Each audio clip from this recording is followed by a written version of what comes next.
Citizen Kane. The screen is dark, a void before the storm of a life begins to unfold. Then, a single, whispered word pierces the silence: Rosebud. It is the final utterance of Charles Foster Kane, a man who has amassed an empire of newspapers and power, only to die a lonely recluse in his cavernous Xanadu mansion. This word is not merely a dying breath, it is the catalyst for the entire cinematic journey. It is the spark that ignites a desperate search for the essence of a man who appeared to have everything, yet left behind nothing but a question.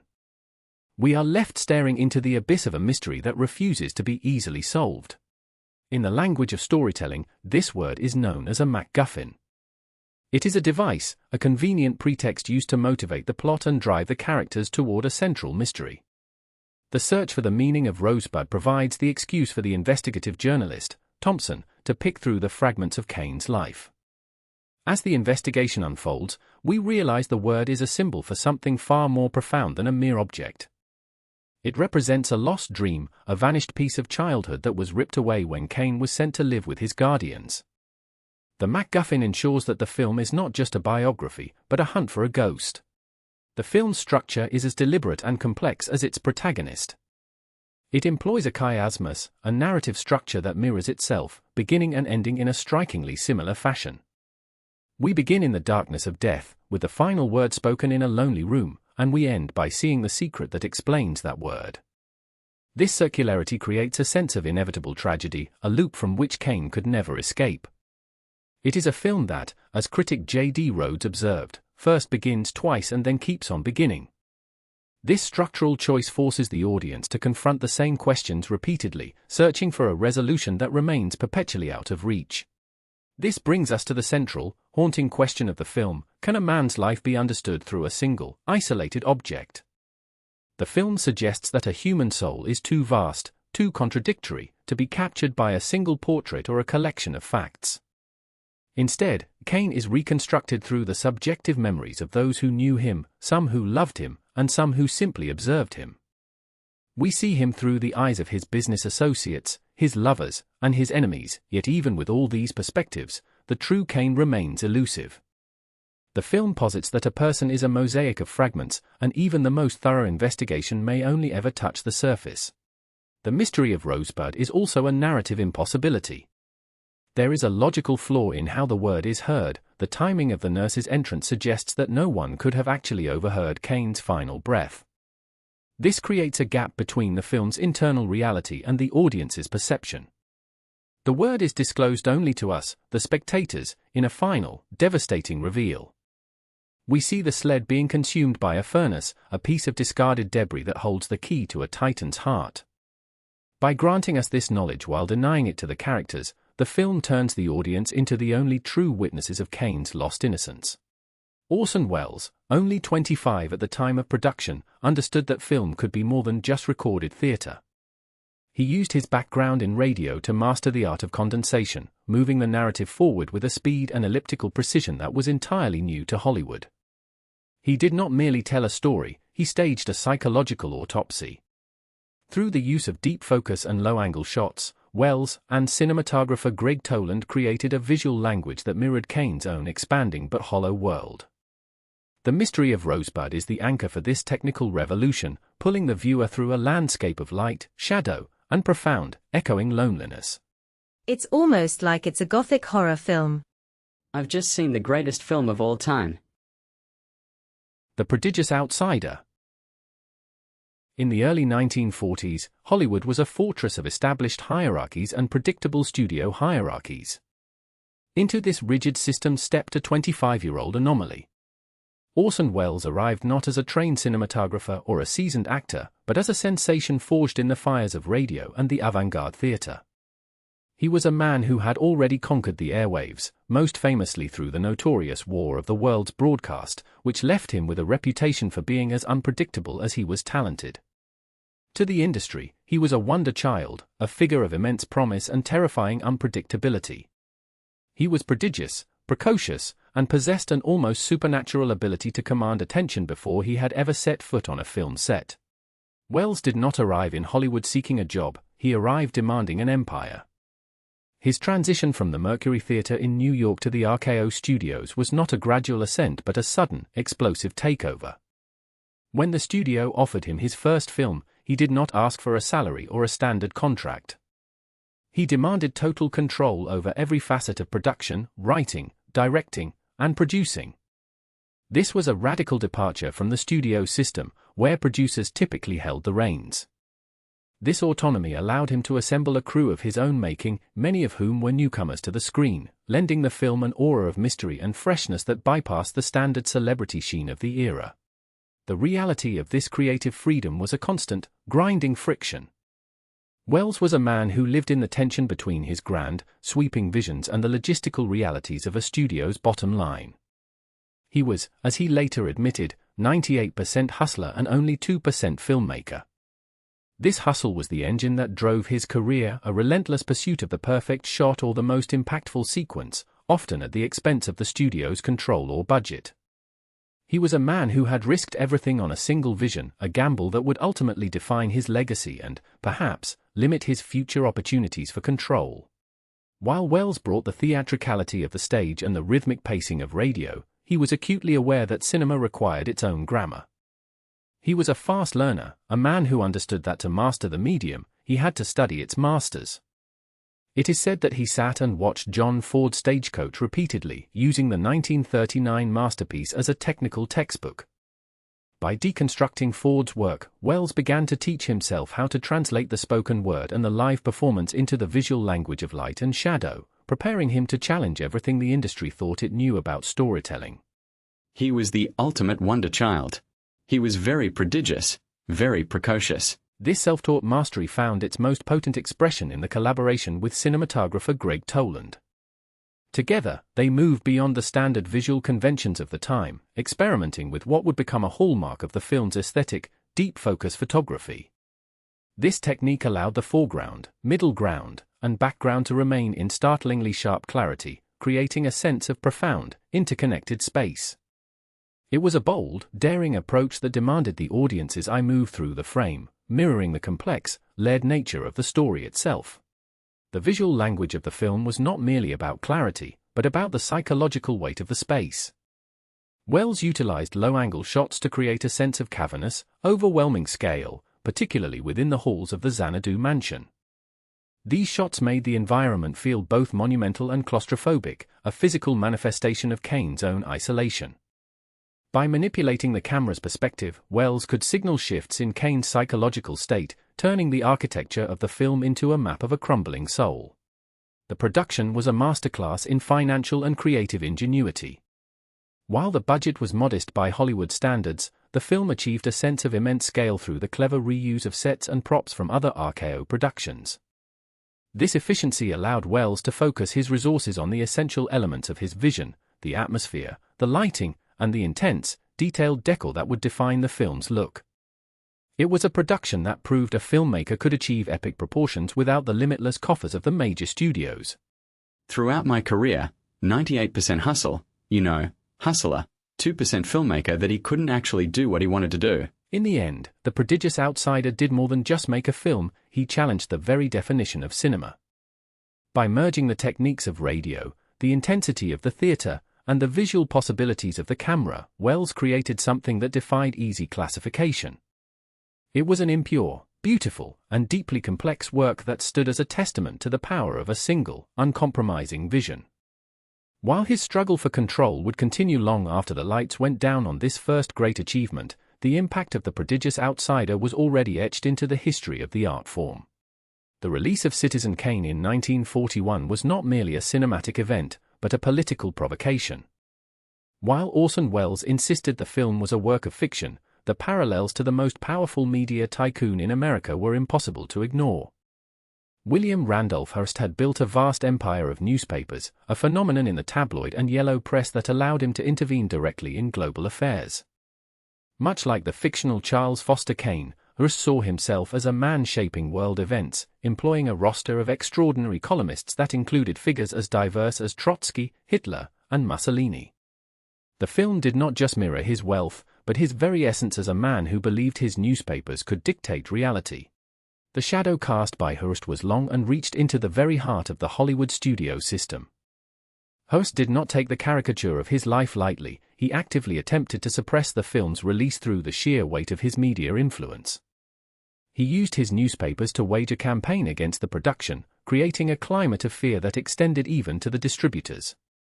The struggle was so intense that cinema owners, fearing retaliation from Hearst's vast press network, were hesitant to show the film in their theaters. It was a complicated power struggle where the line between news and propaganda was as blurred as it was in the film itself.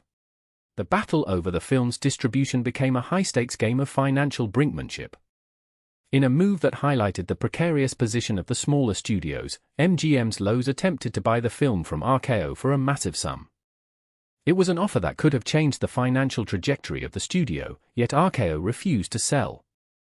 The studio, though smaller than its major competitors, chose to stand its ground, perhaps sensing that the film was a gamble that could either sink them or make them legends.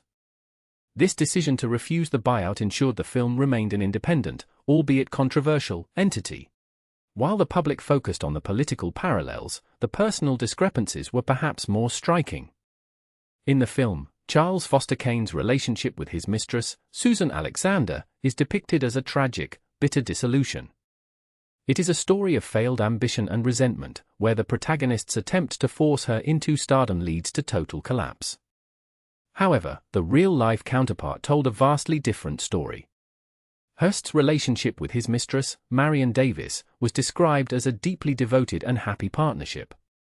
The film's depiction of a fractured romance was a deliberate divergence from the reality of the man it sought to emulate. This divergence highlights the film's complicated relationship with the truth. Welles was not creating a documentary, but a psychological study that used Hearst as a foundation to build something entirely new. By altering the outcome of Kane's personal life, the film moved away from biography and into the realm of myth. The character of Kane becomes a vessel for exploring the vacuum of power, a man who amasses an empire to fill a hole that no amount of wealth can ever satisfy. The film is less about what Hearst did, and more about what a man like Hearst represents in the American psyche. The film's reception was ultimately shaped by its ability to exist in two worlds simultaneously. In America, it struggled against the weight of Hearst's opposition and a cautious studio system. Yet, in Europe, it was received as a revelation. When American films arrived in Europe after the war, Citizen Kane stood apart, celebrated by critics who saw it as an intellectually engaging work of art rather than mere entertainment. This delayed European recognition helped cement its status, transforming it from a controversial Hollywood gamble into a global icon of cinematic excellence. Ultimately, Citizen Kane succeeded because it refused to be just one thing. It was a commercial studio film that possessed a profound European sensibility. It was a story of a media tycoon that was actually a study of a man's internal emptiness. By embracing the impure elements of radio, theater, and newsreel, Welles created a new cinematic language. The Hearst shadow provided the shape, but the film's soul was something entirely more complex, a masterpiece that continues to demand a second, third, and fourth viewing to fully comprehend. The architecture of Xanadu. To understand the psychological devastation of Charles Foster Kane, one must first understand the physical space he inhabited in his final years. Xanadu was not merely a home, it was a monumental expression of a man attempting to fill an internal void with external grandeur. The estate functioned as a modern Californian Gothic setting, a sprawling, cavernous labyrinth that felt more like a mausoleum than a residence. Within these walls, the scale of the architecture served to diminish the human presence, leaving the protagonist to drift through a landscape of monumental isolation. The creation of this oppressive atmosphere was the work of art director Perry Ferguson, a man whose contributions to the film's visual language were often overshadowed by the fame of the director. Ferguson was tasked with designing a space that felt both ancient and unnerving, a place where the weight of accumulated history could press down upon the characters. The result was a production design that used sets and props to construct a sense of vast, yawning emptiness. Even when the rooms were filled with objects, they felt hollow, serving only to emphasize the lack of genuine human connection within the estate. The visual impact of Xanadu relied heavily on a clever interplay of practical necessity and cinematic illusion. To achieve the sense of immense, towering height without the expense of building massive structures, the production utilized false ceilings. This allowed the camera to move through spaces that felt unnaturally tall and cavernous, heightening the sense of alienation. When combined with the low-angle shots favored by the production, the architecture itself became a tool to signal Kane's shifting psychological state, moving from a position of immense power to one of precarious, teetering insecurity. The film is profoundly a film of objects, a fetishistic preoccupation with decor that functions as a primary method of storytelling. Rather than relying solely on dialogue, the camera often privileges the material world, using items to disclose the secrets of the man who amassed them. This accumulation was not merely a display of wealth, but a frantic attempt to possess the world in a way that might finally offer satisfaction.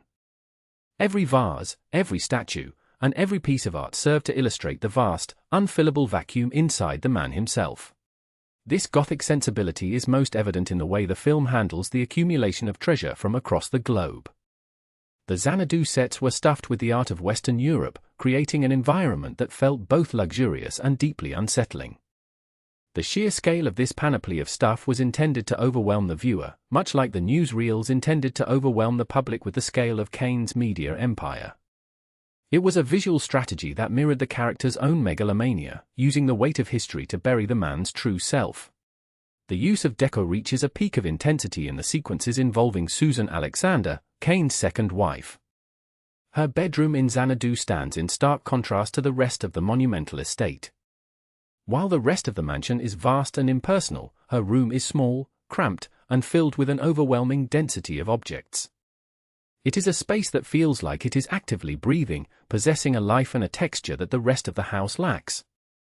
This domestic claustrophobia serves to highlight the suffocating nature of Kane's attempt to control her. This domestic space eventually becomes a site of violent disintegration. In a rare moment of unscripted spontaneity, the set is trashed during a scene of intense emotional breakdown. The destruction of these carefully curated objects provides a visceral, realistic counterpoint to the otherwise highly controlled, operatic staging of the film. As Kane destroys the room, he is not just breaking furniture, he is shattering the fragile, artificial reality he has constructed around his own losses. The act of destruction reveals the emptiness that lies beneath the decor. Ultimately, the architecture of Xanadu serves as a profound symbol of emptiness. The mansion is a physical manifestation of a life built on the acquisition of things rather than the cultivation of meaning. The scale of the rooms, the height of the ceilings, and the sheer volume of the objects all work together to create a sense of profound isolation. Kane's empire, much like his home, is a vast, hollow shell that provides no shelter from the fundamental loneliness that defines his existence. The language of light and shadow. In the darkened halls of Xanadu, the camera does not merely observe, it interrogates. The visual architecture of Citizen Kane is defined by a startling, almost aggressive clarity that was virtually unheard of in 1941. Working alongside Orson Welles, cinematographer Greg Toland pioneered a technique known as deep focus. This was not simply a stylistic choice, but a revolution in how space is perceived on screen. By maintaining sharp focus across the foreground, the middle ground, and the far distance, Toland allowed the audience to navigate the frame with an unprecedented sense of depth. It creates a world where every object, from a discarded glass to a distant doorway, holds equal weight and visual importance. This depth of field serves a much larger purpose than mere technical prowess. It allows the film to function as a complex, layered environment where the physical space mirrors the psychological landscape of Charles Foster Kane. In the cavernous interiors of his mansion, the use of low-angle shots creates a yawning expanse that seems to swallow the character's whole. These angles do more than just establish scale, they signal a profound shift in Kane's psyche. While the low angles initially suggest a sense of monumental power and potency, they eventually betray a growing sense of insecurity. As the man loses his grip on his empire, the camera's perspective begins to feel precarious, as if he is teetering on the edge of a void. The visual language of the film is also one of extreme contrast, often described as having the atmosphere of a Gothic horror film. The sets, designed with a fetishistic preoccupation with decor, use light and shadow to hide as much as they reveal. In the Xanadu sequences, the monumental scale of the architecture is used to dwarf the individual, emphasizing the emptiness within the man who built it. The art direction, often attributed to Perry Ferguson, fills the frame with an overwhelming panoply of accumulated treasures, from European antiques to exotic creatures. This clutter is not accidental, it is a visual manifestation of Kane's attempt to fill a vacuum that no amount of material wealth can satisfy. The disintegration of Kane's personal life is captured through a kinetic, rhythmic editing style that breaks from the slow, languid pace of much of the film. One of the most striking examples is the sequence depicting the breakdown of his marriage. Through the use of whip pans, the film depicts the shrinking space of their domestic life, as breakfast meetings become shorter and more strained. These rapid movements through space mirror the increasing volatility of their relationship. It is a brilliant passage of filmmaking that uses camera movement to convey the passage of time and the erosion of intimacy, turning a domestic routine into a visual countdown toward inevitable collapse. Welles' background in radio is woven into the very fabric of the film's structure, creating a hybrid form of storytelling. The film's famous newsreel sequence is a masterclass in this technique, serving as a pastiche of the contemporary March of Time broadcasts. This sequence uses a mix of real archive footage and faked library footage to gallop through the key milestones of Kane's life. It is a dense, elliptical way of condensing decades into minutes, a method Welles perfected during his radio years. By presenting Kane's life in this rapid, almost staccato fashion, the film creates a tension between the monumental myth of the man and the fragmented reality of his actual experiences. This blending of media, radio, theater, and newsreel, is what critics often debate when discussing the film's purity. While some French critics later hailed the film as the ultimate example of pure cinema due to its visual innovation, others argue that its power actually comes from being an impure medium. It is a film that cannibalizes its sister media to create something entirely new. The declamatory, almost over-the-top vocal styles of the actors suggest a residue of the theater, a carryover from the Mercury Theatre's stage productions. This intersection of different artistic disciplines is precisely what gives the film its electric, living quality. The whole point of cinema is an impure medium that is able to cannibalize its sister media. And that's what makes it so exciting, as you're seeing these electric sparks as these different media are rubbed up against each other. Ultimately, the film's visual and auditory layers work together to build a portrait of a man who is both omnipresent and entirely unreachable. We see more than the characters do, yet we understand less of the man himself. The light and shadow, the deep focus and the rapid newsreel cuts, all serve to reinforce the central paradox of Charles Foster Kane, a man who amassed a world of visibility, only to end his life in the shadows of a private, hollow empire. The paradox of memory. The film does not simply tell a story, it challenges the very nature of how we remember. It is a narrative that begins twice, or perhaps even more, depending on which layer of the reconstruction you inhabit. The structure is described as a chiasmus, a symmetrical arrangement that begins and ends in a remarkably similar manner, folding the life of Charles Foster Kane back upon itself. This creates a sense of circularity, a feeling that the end is contained within the beginning, and the truth is buried beneath layers of subjective recollection. Rather than a linear progression, we are presented with a fragmented mosaic, where the truth of a man is scattered across the disparate memories of those who claim to know him. This fragmentation is driven by the pursuit of a single, elusive MacGuffin, the meaning of the word rosebud. It is the mystery that propels the investigation, the excuse for the plot to dig through the wreckage of a tycoon's life. Yet, as the film unfolds, the search for this single symbol begins to feel like a pursuit of shadows. The film offers us a peculiar, almost frustrating, tension between the desire for a definitive answer and the realization that such an answer might be fundamentally hollow. We see the sled in a brief, poignant moment of his childhood in Colorado, a symbol of a lost dream and a stolen innocence, but the film's structure ensures that by the time we reach the answer, the man himself has become an enigma. However, the Rosebud mystery contains a profound narrative contradiction that has long puzzled scholars. It is a sleight of hand, a moment of cinematic impossibility that undermines the very logic of the investigation. The film suggests that the word was spoken as a final, private utterance, a secret shared only with the void. But the mechanics of the scene tell a different story. The nurse enters the room at a moment that contradicts the idea that anyone could have overheard the word. This creates a rift in the film's internal reality, suggesting that Rosebud might be more of a storytelling device for the audience than a tangible piece of evidence for the characters. It is a truth that exists only for the spectator, leaving the characters and the narrative eternally unsatisfied. Beyond the mystery of the sled, there is a palpable residue of the theatre within the performances. The cast was largely drawn from Orson Welles' Mercury Theatre, a repertory company he had assembled in New York. These were actors who had not been seasoned by the studio system, many of whom had never appeared before a camera. Consequently, their delivery often carries a declamatory, almost operatic quality that feels more suited to the stage or the radio than the naturalism of film. This creates a fascinating, hybrid texture, a collision of different media where the heightened vocal styles of the theatre are superimposed onto the visual language of cinema. It is an impure style that Welles embraced, using the theatricality to signal a larger-than-life, almost mythic nature of the man he was depicting. This hybridity is most evident in the film's famous newsreel sequence. It is a bold, brassy, and rapid-fire pastiche of the March of Time, a popular radio and film newsreel of the era.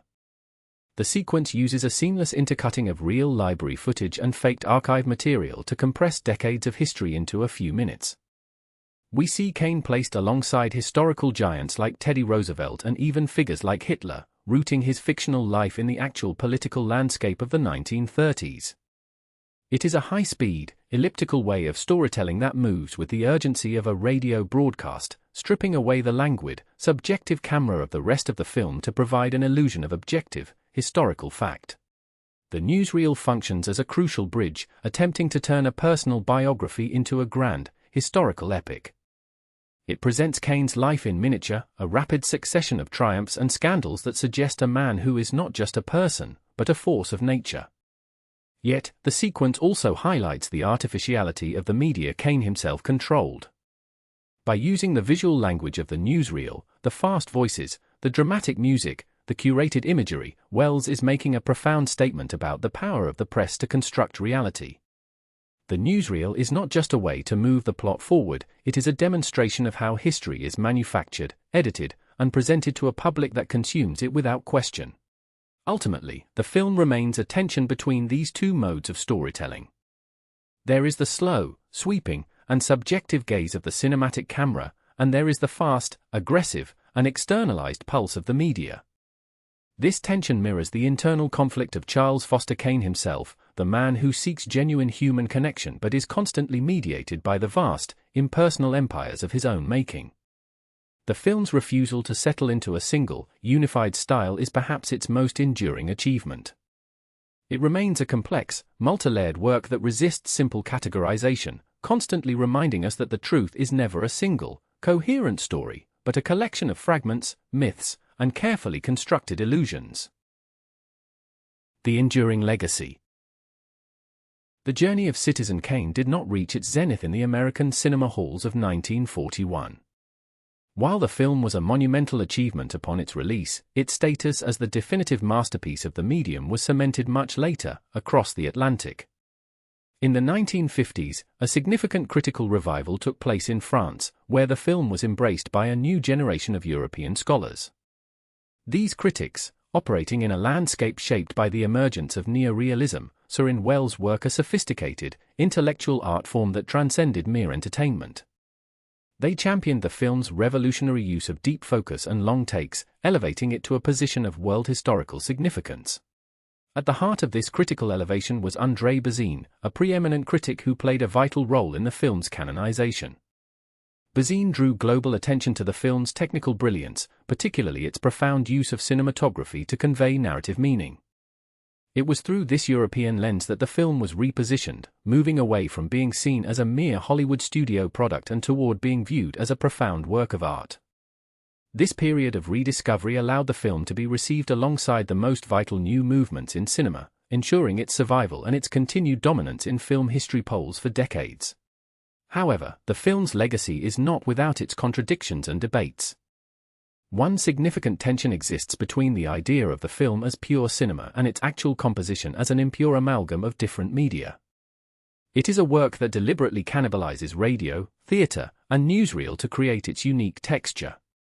While French critics often celebrated its cinematic purity, the film itself relies heavily on the declamatory, almost theatrical vocal styles of its cast, many of whom were brought from the stage or radio. This creates a fascinating friction, where the visual language of cinema is constantly rubbing against the traditions of other performing arts. There is also a persistent debate regarding the myth of Orson Welles as the rejected, outsider genius. Much of the film's enduring legend is built upon the narrative of a young, prodigious talent being spat out by the Hollywood system. While it is true that Welles lost control of his subsequent films and struggled with studio interference, the film's technical precision suggests a much more controlled and sophisticated execution than the hustler persona might imply. The tension between the man's reputation as a chaotic figure and the film's immense, calculated structural perfection remains a central part of the Kane legend. The very heart of the film's mystery, the Rosebud MacGuffin, has long been a subject of scrutiny. While it serves as a powerful symbol of a lost childhood and a vanished dream, some critics have pointed to a narrative impossibility within its execution. In the film's logic, the word is supposedly overheard by a nurse, yet the timing of her entrance contradicts the idea that anyone could have heard it. This suggests that the mystery of Rosebud is less about a solvable clue and more about a poetic device, a way to signal to the audience that the true essence of a man remains forever out of reach, regardless of the evidence gathered. On a deeper level, the film functions as a profound psychological study of power and its inherent emptiness. Through the character of Charles Foster Kane, the film explores the vacuum that exists within the soul of the powerful. Kane's massive empire, his collection of treasures, and his vast mansions are all attempts to fill a void left by the loss of his childhood. He amasses wealth and influence, yet he is never truly happy, he is merely exuberant or vibrant, always striving for a level of control that can never provide lasting satisfaction. The film suggests that the pursuit of power is often a surrogate for an attempt to reclaim what was lost in youth. This emptiness is mirrored in the film's depiction of the American dream. Kane's rise is a testament to the scale of American ambition, but his life is also a study in the hollow nature of that success.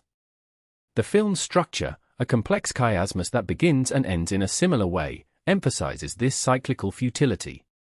As Kane's life progresses, the low-angle shots that once signified his potency begin to signal his insecurity and his precarious position on the edge of collapse.